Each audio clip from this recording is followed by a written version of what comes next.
Skills make you rich, not theories. नमस्कार, मैं हूं आभा और मैं अपने चैनल आभा अदीप पर कुछ बुक्स की समरी करती हूं जो किसी भी एकेडमिक इंस्टीट्यूशंस में डिस्कस नहीं की जाती। ये बहुत बड़ा दुर्भाग्य है। तो आज मैं जिस बुक की समरी करने जा रही हूं उस बुक का नाम है द बिजनेस स्कूल और इसके राइटर है रॉबर्ट टी कियोसाकी। इसका फर्स्ट पार्ट आप देख चुके हैं।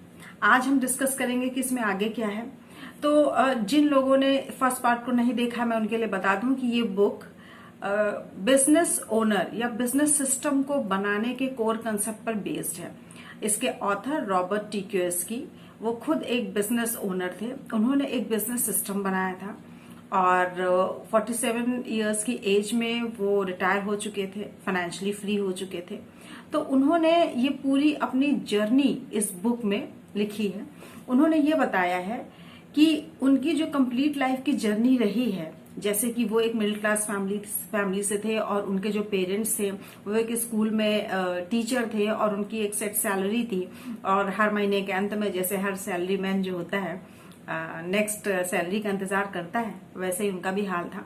तो वो चाहते थे कि वो कुछ ऐसा करें कि उन्हें सैलरी का मुंह ना देखना पड़े। उनका एक दोस्त था जिसके जो फादर थे वो रेस्टोरेंट चलाते थे और वो बहुत रिच थे, तो उनको वो रिच डैड कहते थे और अपने डैड को पुअर डैड कहते थे। वो डिसरिस्पेक्ट नहीं थी, वो एक तरीके से आपको समझाने का तरीका था जो वो बताना चाहते थे। और ऑथर ने खुद भी बताया है कि वो अपने स्कूल में जो एक ट्रेडिशनल एजुकेशन सिस्टम है उससे वो काफी नाखुश थे। मैं भी हूं, क्योंकि ट्रेडिशनल सिस्टम में क्या पढ़ाया जाता है?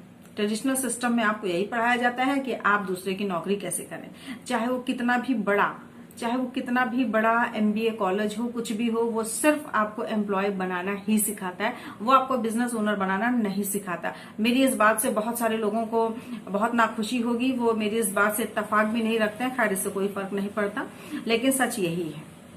तो इसमें राइटर ने बताया है कि अगर आपको रिच बनना है तो स्कूल का जो एजुकेशन सिस्टम है, जो ट्रेडिशनल एजुकेशन सिस्टम है, उसको चेंज करने की बहुत जरूरत है। और ये बिल्कुल सही भी है, चेंज करने की बहुत जरूरत है। वरना बस वही सिखाया जाता है कि नौकरी कैसे करना है और जिंदगी भर नौकरी करना, ईएमआई भरना, और at the end of the life क्या होता है? कुछ नहीं। रिटायरमेंट के नाम पे जो पहले कुछ पैसे मिलते थे, अब तो वो भी नहीं मिलते हैं, तो हाथ क्या आता है? कुछ नहीं। तो सारी उम्र इस बात को पछताने से लेकर बेहतर है कि हम कुछ ऐसा करें कि अपनी लाइफ में हम क्वालिटी को इंक्लूड कर पाएं, एक क्वालिटी लाइफ को जी पाएं, एक शानदार जिंदगी जी पाएं, और वो बिना पैसों के संभव नहीं है। तो राइटर ने यही बताया है कि जो उनके रिच डैड थे वो उतने ज्यादा एजुकेटेड नहीं थे जितने कि उनके रियल डैड थे, लेकिन फिर भी उनके पास बहुत अच्छे पैसे थे। तो वो इसी विरोधाभास में थे कि इतने पढ़े लिखे लोगों के पास इतना सेट ऑफ अमाउंट क्यों रहता है और जो कम पढ़े लिखे लोग हैं उनके पास इतने पैसे कैसे रहते हैं, क्या डिफरेंस है? तो वो स्कूल के बाद में अपने जो रिच डैड थे उनके रेस्टोरेंट में काम करते थे ताकि वो उस हुनर को सीख सकें कि वो अमीर कैसे बने। तो ये पूरी उनकी लाइफ की जर्नी रही है और उन्होंने ये बताया है कि नेटवर्क सिस्टम कैसे बनाते हैं, बिजनेस सिस्टम कैसे बनाते हैं, ये किस तरीके से मदद करता है ऑन गोइंग इनकम को हमारे अकाउंट में क्रेडिट करने में। ये पैसिव इनकम की बात करते हैं। बहुत सारे लोग तो ऐसे होंगे जिन्हें पैसिव इनकम पता ही नहीं होगी क्या होती है। तो पैसिव इनकम वो होती है कि आप कुछ साल काम करते हैं, एक सिस्टम बनाते हैं, एक टीम बनाते हैं, उसके बाद इनकम हमेशा आपके अकाउंट में आती है, भले आप काम करें या ना करें। ये बड़ा नया सा कंसेप्ट है और बहुत सारे लोगों को तो समझ में नहीं आता कि ऐसे कैसे हो सकता है, लेकिन ऐसा होता है। तो जो सिस्टम बनाने का कंसेप्ट है वो बहुत अच्छी तरीके से इम्प्लीमेंट किया जाता है। जो डायरेक्ट नेटवर्किंग कंपनीज होती हैं, जो डायरेक्ट सेलिंग करती हैं, वो इस बिजनेस इस कंसेप्ट को बनाने में, इस बिजनेस सिस्टम को बनाने में बहुत अच्छे से इम्प्लीमेंट करती है, बहुत अच्छे से सिखाती हैं। और मैंने अपने कुछ वीडियो में आपसे बात भी की है कि अगर आपको कहीं भी किसी डायरेक्ट नेटवर्किंग कंपनी में काम करने का मौका मिले तो आप जरूर करिए, वहां पर ये चीजें बहुत अच्छे से आप सीख पाएंगे। ये बुक का कोर कॉन्सेप्ट ही यही है कि बिजनेस सिस्टम हम कैसे बनाएं और बिजनेस सिस्टम हमको वेल्दी बनाने में, हमें पैसिव इनकम दिलाने में कैसे काम करता है।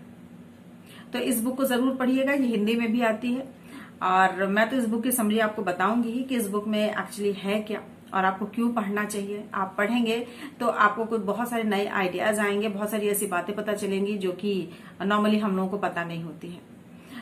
मैंने पिछले वीडियो में डिस्कस किया था थॉमस एल्वा एडिसन को। थॉमस एल्वा एडिसन के बारे में बस एक ही बात बताई जाती है हम सबों को जब हम स्कूल में होते हैं कि उन्होंने इलेक्ट्रिक बल्ब को इन्वेंट किया था और 10,000 एक्सपेरिमेंट उन्होंने इसके लिए किए थे। और जो कुछ मोटिवेशनल स्पीकर्स होते हैं वो इस 10,000 एक्सपेरिमेंट वाली लाइन को पकड़ लेते हैं और इसको ही एज अ इंस्पिरेशनल स्पीच वो बार बार रिप्ले करते रहते हैं और आपको ये समझाने की कोशिश करते हैं कि देखिए गिव अप नहीं करना है आपको, ठीक है, आप करते रहिए। अगर थॉमस एल्वा एडिसन 10,000 एक्सपेरिमेंट के बाद सक्सेसफुल हो सकते हैं तो आप भी हो सकते हैं। सही बात है, इसमें गलत नहीं हो कुछ, लेकिन माय पॉइंट इज कि थॉमस एल्वा एडिसन की ये 2 लाइन ही क्यों बताई जाती है, उनकी केस स्टडी पढ़ाई जानी चाहिए। थॉमस एल्वा एडिसन बनने से पहले वो एक बहुत ही रिच और रिनोन्ड बिजनेस ओनर थे। जब उन्होंने टेलीग्राफ ऑपरेटर का काम शुरू किया था तब उन्होंने बिजनेस सिस्टम बनाना सीखा था और उसी बिजनेस सिस्टम ने उनको रिच और फेमस बना दिया था। और जब वो इलेक्ट्रिक बल्ब का उन्होंने इन्वेंशन किया तो उस इलेक्ट्रिक बल्ब को अपने लैब से निकालकर हमारे और आपके घरों तक वो पहुंचा पाए, इसके लिए भी उन्होंने पूरा सिस्टम बनाया, ठीक है। और इसी सिस्टम की वजह से आज हम और आप इलेक्ट्रिसिटी को एंजॉय कर पाते हैं। तो ये जो बिजनेस सिस्टम बनाने का जो कंसेप्ट है ये क्या है, इसके बारे में आज हम थोड़ा डिस्कस करेंगे कि ऑथर ने क्या कहा है। शुरू करते हैं। Building network system. What made Thomas Edison rich and famous was that he could see the big picture while other people only saw the light bulb. तो ऑथर कहते हैं कि थॉमस एल्वा एडिसन किसने बनाया, क्योंकि उन्होंने एक बहुत बड़ी पिक्चर देखा, मीन्स अपनी लाइफ को, अपने एक्सपेरिमेंट को एक लार्जर फ्रेम में देखा। लार्जर फ्रेम में कैसे देखा कि उन्होंने सिर्फ इलेक्ट्रिक बल्ब को ही नहीं इन्वेंट किया, उन्होंने हमारे आपके घरों तक उसको पहुंचाया। This is a larger frame, this is a larger picture. और इसीलिए एडिसन थे। आप अगर इस बुक को पढ़ेंगे तो आपको पता चलेगा कि इलेक्ट्रिक बल्ब एडिसन से पहले भी बहुत लोगों ने इन्वेंट किया था, लेकिन उनका इलेक्ट्रिक बल्ब उनके लैब से बाहर नहीं निकल पाया। क्यों? क्योंकि वो बिजनेस सिस्टम बनाना नहीं जानते थे। What made the light bulb powerful was not the light bulb but the system of electrical lines and relay stations that powered the light bulb. Author कहते हैं लाइट बल्ब को लाइट बल्ब इसलिए नहीं था क्योंकि वो लाइट बल्ब था, उस सिस्टम ने उसको लाइट बल्ब बनाया जिसमें पोल्स थे, जिसमें लाइन्स थे, जिसमें रिले स्टेशंस थे। उसने उसको बहुत पावरफुल बनाया। और सही बात है, अगर ये सिस्टम नहीं होता, ये पोल्स बिछाने का, ये लाइंस बिछाने का, ये रेलवे स्टेशन बनाने का, तो क्या हमारे आपके घरों तक कोई इलेक्ट्रिक बल्ब आ पाता? नहीं, वो भी थॉमस एल्वा एडिसन के लैब में जल के और बुझ जाता, हमारे आपके घरों तक नहीं आ पाता। The system was more important then the invention. ये बहुत इंपॉर्टेंट फैक्ट है, ये बहुत इंपॉर्टेंट लाइन है जो मुझे बहुत पसंद है इस बुक में, कि the system was more important then the invention. Exactly, सही भी तो है। इन्वेंशन कुछ भी आप कर लें, अगर वो हमारे आप तक नहीं पहुंच पाया, अगर वो ह्यूमैनिटी के काम नहीं आ पाया, अगर वो लोगों के काम नहीं आ पाया, तो किसी बात का नहीं है, किसी काम का नहीं है। कोरोना वायरस की वैक्सीन अगर निकल आई है, वो हमारे आप तक ना पहुंचती तो कोई मतलब था क्या? उसके कोरोना वायरस की वैक्सीन बनाने का कोई मतलब था क्या? रहती लैब में और लैब में ही रह जाती, लेकिन वो हमारे आप तक पहुंची। इसीलिए जो सिस्टम है वो इन्वेंशन से ज्यादा इंपॉर्टेंट है, क्योंकि वही सिस्टम इन्वेंशन को हमारे और आप तक लेकर आता है, यानी ह्यूमैनिटी को सर्व करने का काम करता है। बहुत सही है ये line. Most of the people go to the school to learn to be an employ of system, so many fail to see the bigger picture. Most only see the value of their job because that is all they are trained to see, so they see the trees not the forest. सही बात भी तो है। बहुत सारे लोग school क्यों जाते हैं? बेसिकली देखा जाए तो हम लोग को स्कूल क्यों भेजा जाता है कि आप स्कूल में पढ़िए और अच्छे से डिग्री ले लीजिए ताकि नौकरी मिल जाए। बस इतना ही लोग देख पाते हैं, इससे ऊपर लोग नहीं देख पाते। लेकिन इससे आगे भी बहुत कुछ है। ऑथर कहते हैं कि बहुत सारे लोग केवल ट्रीज देख पाते हैं, फॉरेस्ट नहीं देख पाते, क्योंकि उनको ट्रीज देखना ही सिखाया जाता है ना, बकेट कैरिंग ही सिखाई जाती है उन्हें। अब ये बकेट कैरिंग क्या है, इसके लिए आप इसका फर्स्ट वीडियो देखेंगे तो आपको पता चलेगा और बहुत मजा भी आएगा आपको. So what makes the rich rich? That they build and own the system, the network. Owning the network makes them rich. So rich को rich क्या बनाता है? उनका सिस्टम, क्योंकि वो सिस्टम बनाना जानते हैं. वो ओनर होते हैं अपने नेटवर्क सिस्टम के, इसलिए वो रिच होते हैं. There is more than one way to become rich, but the ultra rich build network. बहुत सारे ऐसे तरीके हैं जिनसे आप रिच हो सकते हैं, लेकिन अगर अल्ट्रा रिच होना है यानी बहुत रिच होना है तो फिर आपको सिस्टम तो बनाना ही पड़ेगा, यानी नेटवर्क तो बनाना ही पड़ेगा. वही आपको रिच बना सकता है. इसके कुछ बड़े अच्छे एग्जाम्पल्स हैं, जो कुछ पुराने भी हैं कुछ नए भी हैं, जिनको मैं बताती हूँ, जो जिनको बहुत अच्छे से ऑथर ने कोट किया है. उनमें से बहुतों को आप जानते होंगे, उनका नाम भी सुना होगा आपने, स्कूल में ही सही, 2 लाइन ही सही, लेकिन सुना जरूर हो. John D Rockefeller became on the richest man in the world because he built a network of gas stations, delivery trucks, ships and pipelines. He became so rich and powerful because of his network that the US government forced him break up his network, calling it a monopoly. तो John D Rockefeller, उन्होंने gas station का पूरा system बनाया. ठीक है, इसके लिए उन्होंने पाइपलाइंस बिछाई, बाकी सारा जो काम था उन्होंने किया, और इससे वो इतने रिच बन गए कि यूएस गवर्नमेंट भी उनसे बहुत परेशान हो गई. यूएस गवर्नमेंट ने उनको फोर्स किया कि आप अपने इस नेटवर्क को ब्रेक करें, क्योंकि यूएस गवर्नमेंट के अनुसार उन्होंने अपनी एक मोनोपोली बना ली थी और वो चाहते थे, और यूएस गवर्नमेंट चाहती थी कि वो उसको ब्रेक करें. उन्होंने फोर्सफुली उसको ब्रेक करवाया. See the power of the system. Next, Graham Bell invented the telephone which eventually become telephone network called AT&T.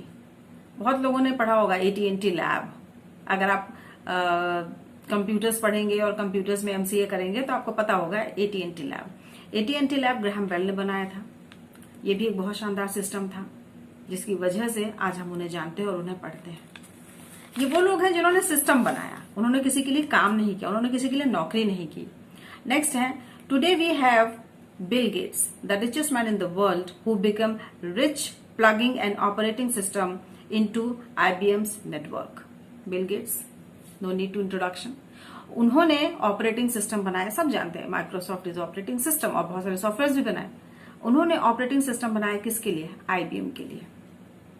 और उसके बाद IBM के लिए नेटवर्किंग ऑपरेटिंग सिस्टम बनाने के बाद उन्होंने बहुत सारे सॉफ्टवेयर बनाए और वो अब अपना काम करते हैं. बहुत बड़ा नेटवर्क है, बताने की जरूरत नहीं है. Next, sports star earn millions of dollars due to the power of television and radio network. Sports star, कुछ साल पहले ये चैनल आता था जिसपे बहुत सारे मैचेस वगैरह आते थे. तो स्पोर्ट्स स्टार ने भी अपना बहुत शानदार नेटवर्क बनाया था. किसका? टेलीविजन और रेडियो नेटवर्क का, और जिससे उसने मिलियन ऑफ डॉलर्स कमाए थे. The internet, which is the latest in worldwide network, has made many people millionaires and even a few people billionaires.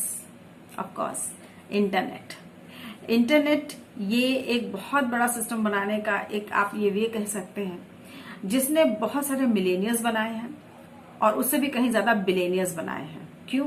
क्योंकि हम एक बहुत बड़ा नेटवर्क बना सकते हैं नेट के जरिए. और शॉपिंग जितनी भी साइट्स हैं वो और क्या है? नेटवर्क ही तो बनाती हैं. 24 घंटे उनकी शॉपिंग ऑन रहती है और शानदार उनका नेटवर्क होता है, बहुत लॉयल कस्टमर्स होते हैं. हम आप ही तो शॉपिंग करते हैं, और कौन करता है? See, so this is all about the power of network, all about the power of system.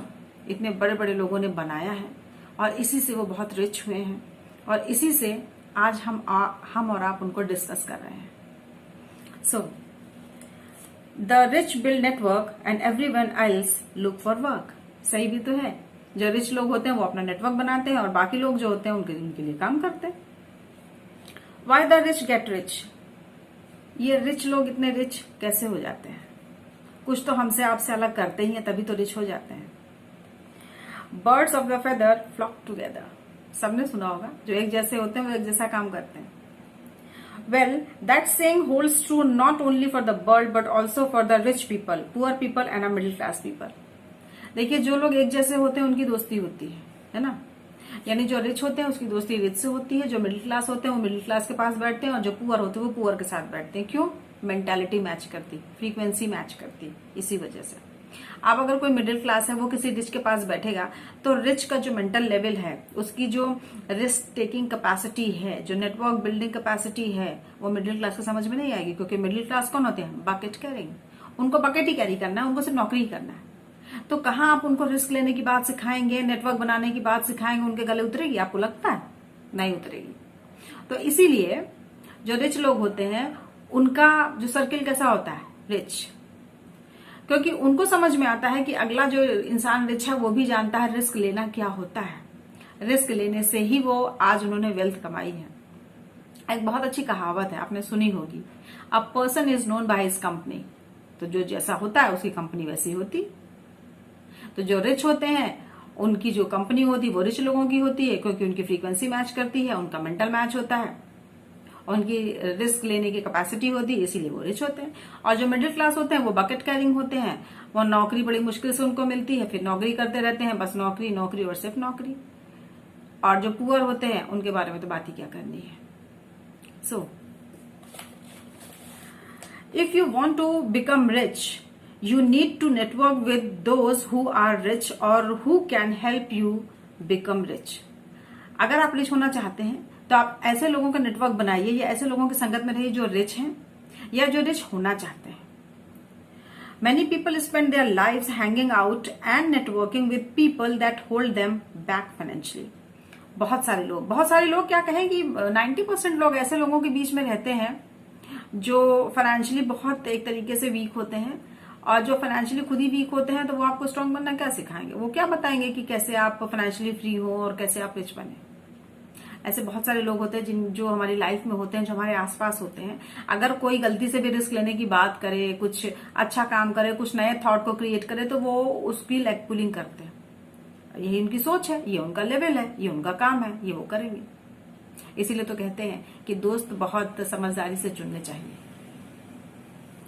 One idea this book wants to pass on is that a network marketing business is a business with people who are there to help you become richer।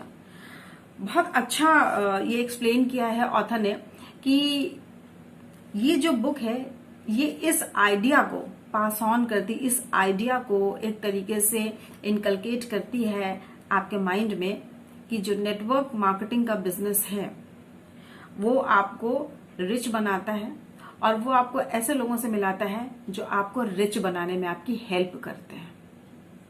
Good. So by the age of 15 I knew that one way for me to become rich and financially free was to learn how to network with people that could help me become rich and financially free। To me that made perfect sense।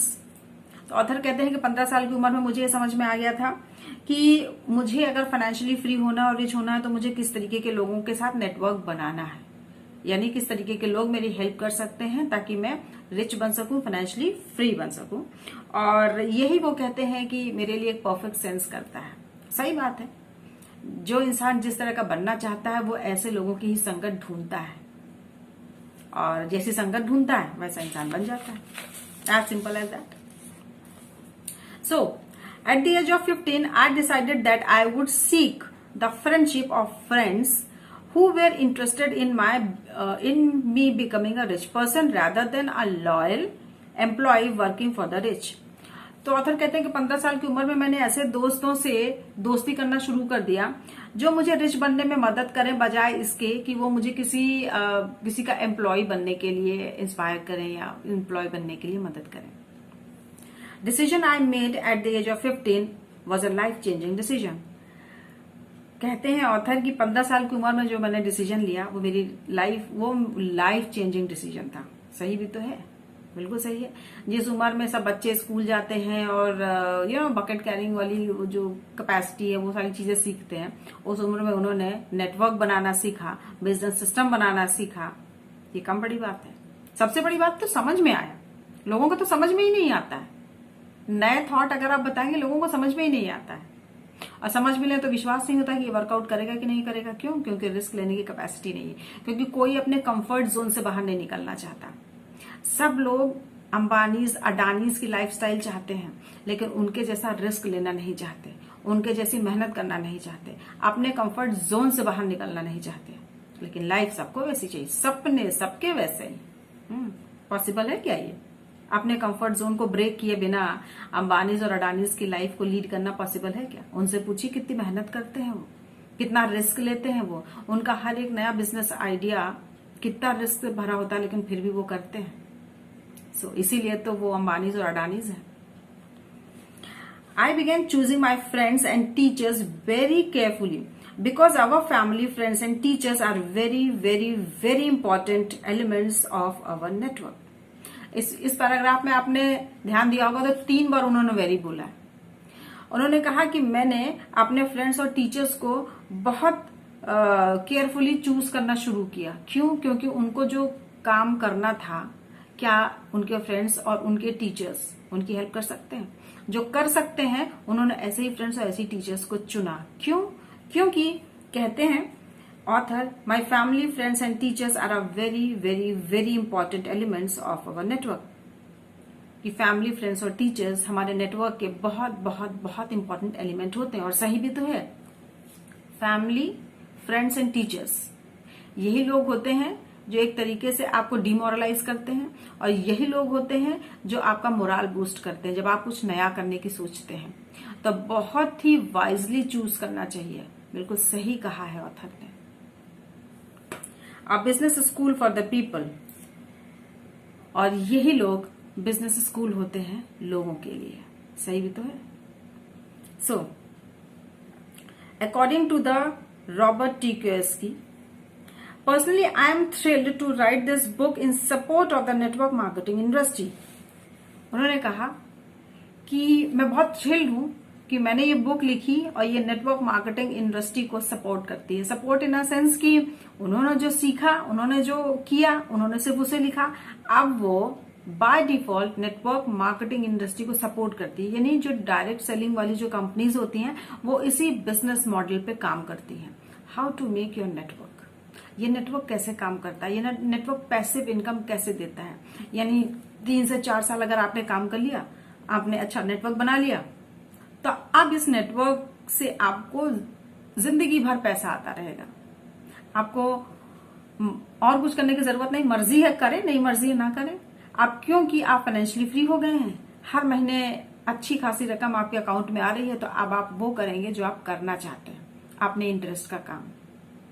अब Monday morning वाला जो एक वो pen है ना, stress है ना, वो आपकी लाइफ से डिलीट हो गया, तो आप फ्री हैं।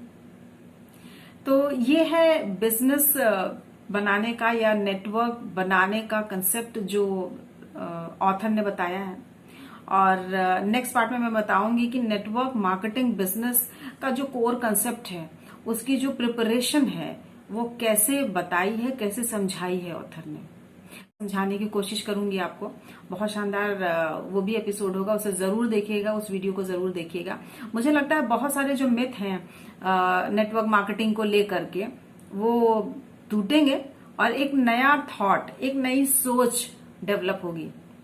नेटवर्क मार्केटिंग का जो बिजनेस है, लोगों का क्यों इसके लिए थोड़ा सा रवैया थोड़ा नेगेटिव है।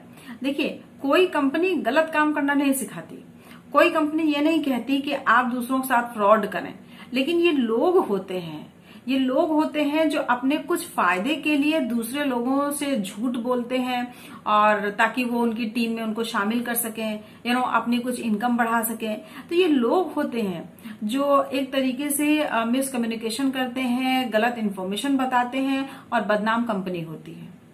बदनाम होता है वो बिजनेस आइडिया बदनाम होता है। एक्चुअली वो गलत नहीं है, कंपनी गलत नहीं है, लोग गलत है। लोग ये नहीं समझ पाते। और एक बार जब नेटवर्क मार्केटिंग के बिजनेस में कोई सक्सेस नहीं हो पाता है, तो वो क्या करता है, वो पूरी इस नेटवर्क मार्केटिंग का जो बिजनेस आइडिया है इसको ही गलत ठहराता है और कंपनी को तो गलत ठहरा ही देता है।